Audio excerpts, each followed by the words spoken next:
Well, photography has always been important to me. I grew up without photography. Nobody in my family took pictures and remembered things. So I kind of grew into that organically from that. And then to bring it over into church, to capture people, to capture what they're feeling, to capture the story is important, because going back, you can relive it, you can refeel it, you can be a part of it again. Like, there are people, and it's great, and you have pictures of groups of people and they're in a moment. And I more think of myself as taking pictures of a moment that happen to have people in them. So I try to tell the story of the moment as what's happening, and how people feel during that happening. And so then to be able to have that memory, to have that moment in a church in this setting I think it's important, because people can relive it even if it's not them. They're reliving the feeling of. I tend to photograph from the shadows and from the back, and so people don't see me, so I use a nice long lens, and I'm capturing moments as people have them and they don't realize I'm capturing them. So it's the authenticity of the moment. It's not curated.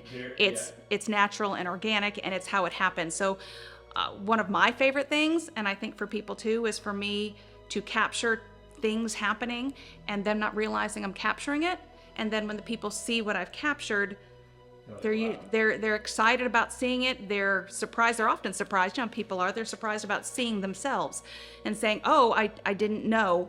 I didn't know I looked like that. I didn't know I did that. I didn't know." And it often pleases them. If we look at St. Cat's, for example, and what the pictures that I take there, I think it tells the story of St. Catherine's. So telling the story of St. Catherine's can then translate out into the world via social media, and then people get an idea of what is here. So when people are looking, or a moment comes in their lives when they need a church and they can go and see what we're doing, they see if they can fit into that story, because I think that's part of what we're supposed to do too. We want you to find a place with God where you're comfortable, and we'd love it if St. Cat's is it, but maybe St. Cat's isn't it. And that's okay too. So part of the pictures, I think, is evangelistically, it tells the story of who we are. And I think it also can help remind parishioners who we are and what we do and how we do it and what we believe as a family.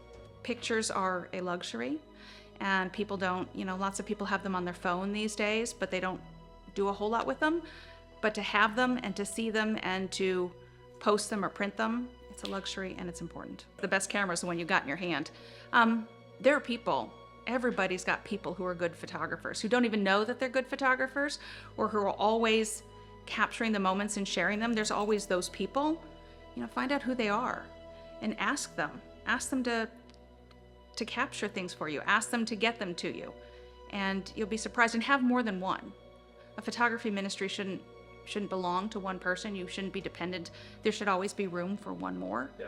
And so have more than one, and have that be part of bringing your congregation together as a family with the memories.